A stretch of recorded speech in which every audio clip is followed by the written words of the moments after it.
जय हिंद दोस्तों। I hope कि आप सब लोग बहुत बढ़िया होंगे। तो आइए आज डिस्कस करेंगे इस वीडियो में how to get PhD admission in favourite IITs NITs में। ठीक है, क्योंकि सबका सपना होता है कि मुझे पीएचडी का एडमिशन मिले जो मेरी फेवरेट आईआईटी है एनआईटी उसी में। ठीक है, तो ये वीडियो लास्ट तक देखना क्योंकि इसमें आपको बहुत सारी चीज़ें सीखने को मिलेगी। अगर मैं आप मिस आउट करते हैं तो शायद से आपको आपकी फेवरेट आईआईटी और एनआईटी नहीं मिल पाएगी, क्योंकि ये सब सारी चीज़ें मैं गलती कर चुका हूँ। तो मैं कोशिश करूँगा ताकि वो सब गलती आप ना करें, आपको भी जो फेवरेट आईआईटी एनआईटी है उसमें ही पीएचडी एडमिशन मिल पाए। ठीक है, तो इस वीडियो में लास्ट तक बने रहना। और आइए स्टार्ट करते हैं कि अभी पीएचडी एडमिशन के लिए सारा फॉर्म तो सबने फिलअप कर लिया है। तो अभी तो फिलहाल सिर्फ शॉर्ट लिस्ट होगा, शॉर्ट लिस्ट के बाद फिर कुछ कुछ आईआईटी इंटरव्यू रिटर्न लेंगी, देन इंटरव्यू लेने वाली है। ठीक है, तो ये चीज़ें होगी आपको हेल्पफुल कब, सिर्फ डायरेक्ट इंटरव्यू में जो मैं आपको चीज़ें बताने वाला हूँ कि जो भी आईआईटीज अगर मैं आपका रिटर्न ले रही है तो आप रिटर्न के लिए क्वालिफाई तो खुद से करना होगा, तो रिटर्न में कुछ हेल्प होने वाली नहीं है यहाँ पे। तो उसके पहले अगर मैं आपको जो भी फेवरेट आईआईटी एनआईटी में इनके शॉर्ट लिस्ट हुए हैं, शॉर्ट लिस्ट होने के बाद आपका होना चाहिए कि नहीं मुझे इस एरिया में रिसर्च करना है, तो उस एरिया के रिसर्च में आप, क्योंकि फॉर्म फिलअप करने से पहले आप चेक करोगे कि आप रिसर्च एरिया आपको कौन सा चूज़ करना है, किस में आपको रिसर्च करना है, उसके अकॉर्डिंग हम फॉर्म फिलअप करते हैं उसी से आईआईटी में। ठीक है, क्योंकि हमको जिसमें करना है, अगर उसमें फैकल्टी अवेलेबल नहीं रहेगा तो हम फॉर्म फिलअप करेंगे, इनकेस पीएचडी मिल भी गया तो हमारा पूरा वेस्ट हो जाएगा, वेस्ट ऑफ टाइम होगा। ठीक है, तो ठीक है, अब आते हैं कि मेन है कि आपने फॉर्म फिलअप कर दिया, आप शॉर्ट लिस्ट भी हो चुके हो, शॉर्ट लिस्ट हो चुके हो। ठीक है, तो हो गया मेन चीज़, यहाँ पे आप शॉर्ट लिस्ट हो गए हो, शॉर्ट लिस्ट।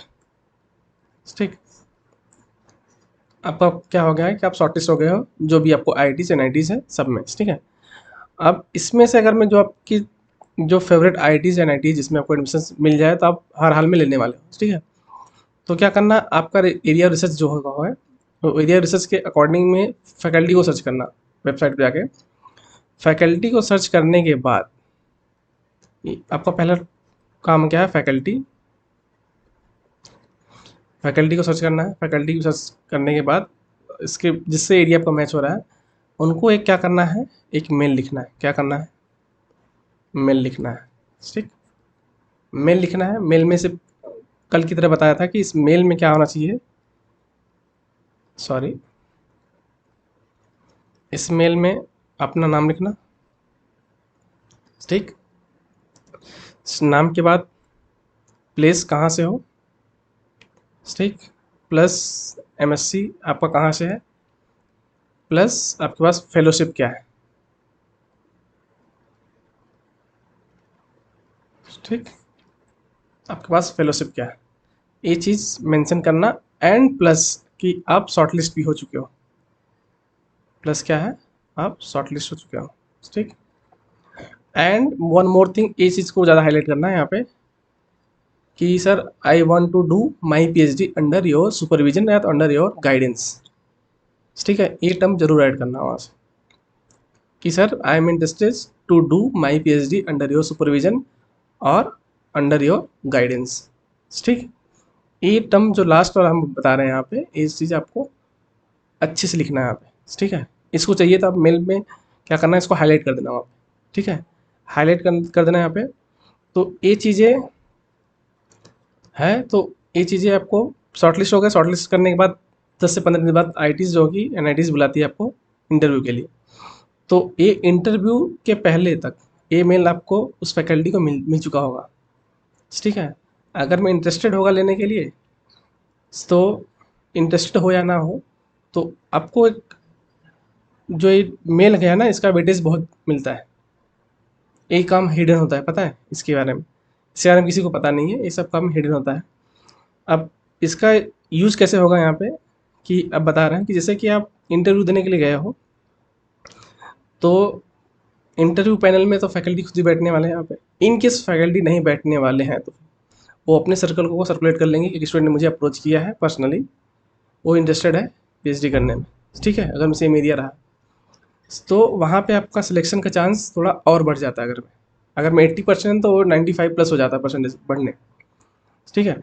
तो जैसे आप इंटरव्यू हॉल में बैठ जाते हो अंदर, तो जैसे आपका नाम आता है तो फैकल्टी को रिमाइंड आता है कि हाँ इसने मुझे पर्सनली अप्रोच किया है, ये इंटरेस्टेड है यहाँ पे पीएचडी करने।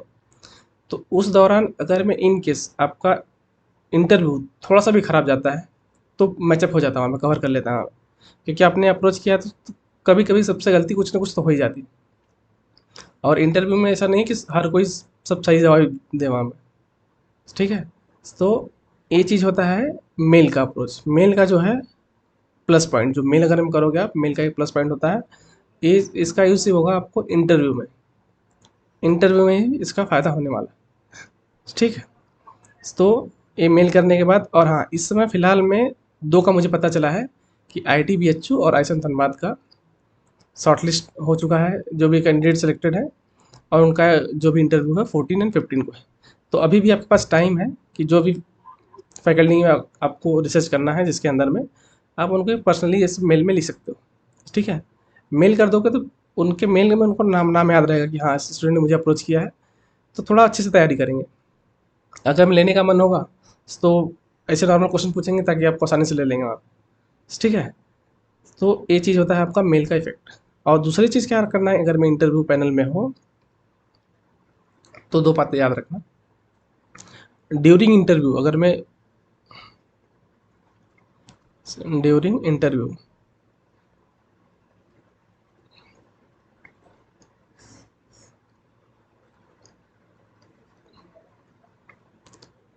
ड्यूरिंग इंटरव्यू ठीक, इंटरव्यू के दौरान क्या है, अगर मैं क्वेश्चन आंसर चल रहा हूँ, क्वेश्चन आंसर आप दे रहे हो, रिप्लाई कर रहे हो वहाँ पे, इन केस कुछ फैकल्टी अगर मैं प्रोफेसर अगर मैं आपसे उस टॉपिक्स के हट के थोड़ा पर्सनल लाइफ में आए, या तो आपको बताने की स्टाइल से या कुछ और स्टाइल से अगर मैं आपको अप्रोच करना है, तो समझ जाना कि वो फैकल्टी जो है कि थोड़ा सा इंटरेस्टेड है आपको लेने में, इंटरेस्टेड है।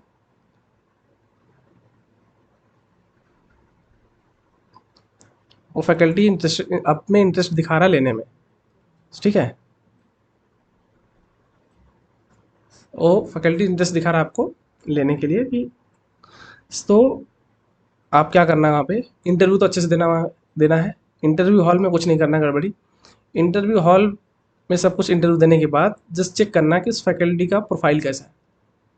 अगर मैं आपको उस फैकल्टी की प्रोफाइल में अगर मैं आपको रिसर्च एरिया मैच कर रहा है कि हाँ अगर मैं मुझे इनके अंडर में पीएचडी मिल गया तो मैं पीएचडी आराम से कर लूँगा वहाँ पे, तो देन क्या करना है, वहाँ से इंटरव्यू खत्म होने के बाद थोड़ा सा वेट करना।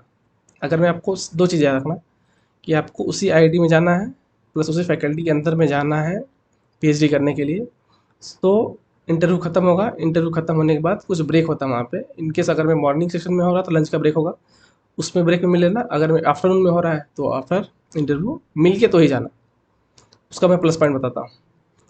तो मिलने के बाद फिर सर से थोड़ा सा अप्रोच करना है कि सर मुझे आपके अंदर पीएचडी करना है, कि मेरा बड़ा इंटरेस्ट ये है, मेरा इंटरव्यू ऐसा रहा वहाँ से।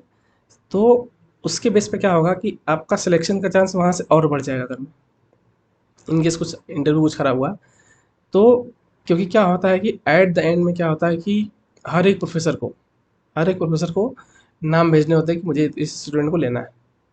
तो लास्ट में वो कमेटी डिसाइड करती है, कुछ कुछ में सीधे अगर में आपके पास JRF है तो कोई रोक नहीं पाएगा। इनकेस गेट है तो गेट के लिए थोड़ा सा इंस्टीट्यूट डिसाइड करता है कि नहीं आपको ये स्टूडेंट देना है, क्योंकि वो जो फेलोशिप होती है इंस्टीट्यूट खुद पे करती है।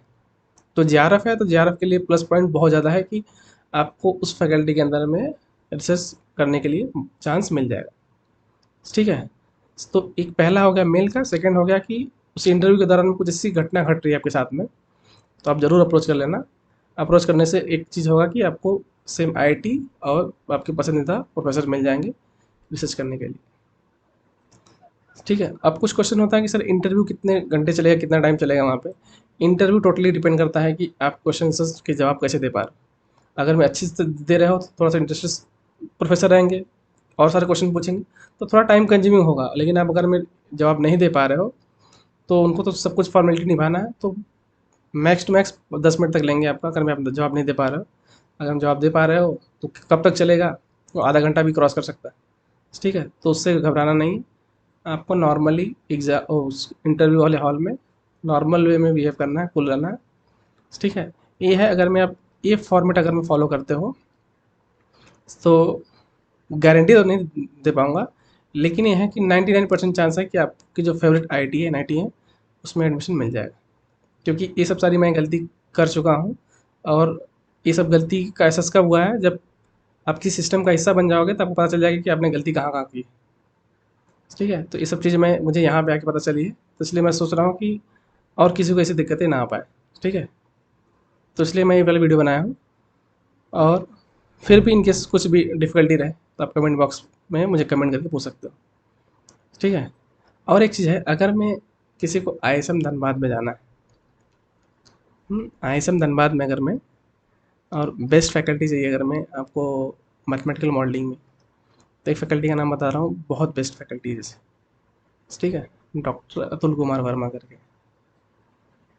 ठीक है। तो वो बहुत बेस्ट फैकल्टी है, उनको जिसको मैथमेटिकल मॉडलिंग में करना है, और बाकी जिसको अदर में करना है वो भी अपना चेक कर सकता है, ठीक है। और बाकी मुझे आइडिया नहीं, जो मुझे आइडिया था मैं बता दिया हूँ। तो बाकी इस वीडियो में इतना ही। अब मिलेंगे अगले वीडियो में कुछ नए टॉपिक के साथ में, जो टॉपिक आपको मोर हेल्पफुल रहे। अभी फ़िलहाल इंटरव्यू का टाइम चल रहा है, इस इंटरव्यू के दौरान जो भी हेल्पफुल रहेगा मैं कोशिश करूँगा आपको सब कुछ देने के लिए, ठीक है। तो इस वीडियो में इतना ही, अब मिलते हैं अगले वीडियो में, तब तक के लिए जय हिंद।